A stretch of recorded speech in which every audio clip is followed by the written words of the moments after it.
अस्सलाम वालेकुम दोस्तों, सबसे पहले मैं दुआ करता हूँ अल्लाह तबारक व तआला सबको मक्का मदीना की हाजिरी नसीब फरमाए। तो दोस्तों, मक्का मदीना में जब उम्रे के लिए जाते हैं, हज के लिए जाते हैं ना, तो वहां पर मक्का मदीना की जियारत तो क्या ही बात है, अल्हम्दुलिल्लाह। लेकिन उसके अलावा जितनी भी जियारतें हैं वो एक से बढ़कर एक है, अल्हम्दुलिल्लाह। तो ये जो आपको मैं जियारत करवा रहा हूँ ना, ये हजरत उस्मान गनी रजी अल्लाह तआला अन्हु का घर है। ये सामने जो कमरा नजर आ रहा है ना, ये कमरा बैठक थी हजरत उस्मान गनी रजी अल्लाह तआला अन्हु की मेहमानों के लिए। वो आपको एक गेट नजर आ रहा है, ये और ये सारी जो हवेली सी नजर आ रही है, ये खजूर है, ये सारा सहन, और वो जहाँ पर दरख्त लगे हैं उसके साथ आगे आपको जो कमरा नजर आ रहा है उम्मे कलसूम रजी अल्लाह तआला अन्हा का वो कमरा था। और जहाँ दरख्त, ये जो दरख्त आपको नजर आ रहे हैं, इन दरख्तों के बीच में एक कुआं है, और ये वो कुआं है जिसको हज़रत उस्मान गनी रजी अल्लाह तआला अन्हु ने खरीदा और वक्फ कर दिया आम जो है वो वाम के लिए, फी सबिलिल्लाह।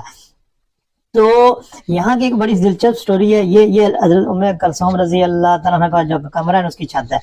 तो इत्तेफाक से हाँ, मैं इससे पूछता हूँ यार मैं इसके अंदर जा सकता हूँ? उसने कहा ये अंदर नहीं जा सकते। तो मैंने कहा यार चलें, इसका वो दूसरी तरफ कैसे रखा है कि एक गेट इसका वो पीछे दरख्तों के पीछे एक ये गेट है, ये जो आपको सामने नजर आ रहा है। उसने कहा कि ये गेट है, एक इसका दूसरी तरफ गेट है। मैंने कहा दूसरी तरफ गेट के पास जा सकते हैं? उसने कहा अंदर जाने की इजाजत नहीं है, अंदर ताला लगा हुआ है। तो मैंने कहा वैसे तो जा सकते हैं, कहता जा सकते हैं। तो मैं वहां पर चला जाता हूँ। तो वहां पर जब मैं जाता हूँ तो मुझे एक माशाल्लाह एक बहुत ही नेक बंदा, माशाल्लाह वो अरबी था, वो मुलाकात थी उससे, तो वो उसका ताला खोल रहा था। तो मैंने उससे सलाम दुआ की, मैंने कहा मैं अंदर जाना चाहता हूँ। तो उसने माशाल्लाह उसने कहा आ जाए आप अंदर, माशाल्लाह। तो ये अल्लाह पाक ने जनाब मेरी सुन ली। तो फिर हमें अल्लाह पाक ने मौका दिया, हम अंदर चले जाते हैं, हज़रत उस्मान गनी रजी अल्लाह तआला अन्हु के घर के अंदर जाते हैं।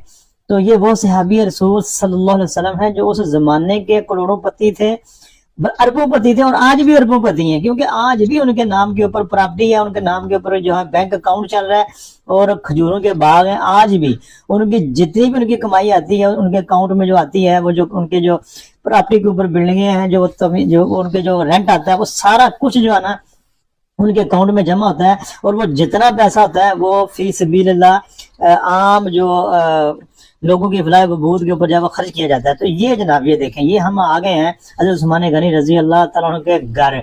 और ये आप जो कुआं देख रहे हैं, ये कुआं है जिसको खरीदा और वक्फ किया आम वाम के लिए, फी सबिलिल्लाह। तो अभी मैं आपको दिखाता हूँ हज़रत उम्मे कलसूम रजी अल्लाह तआला अन्हा का कमरा।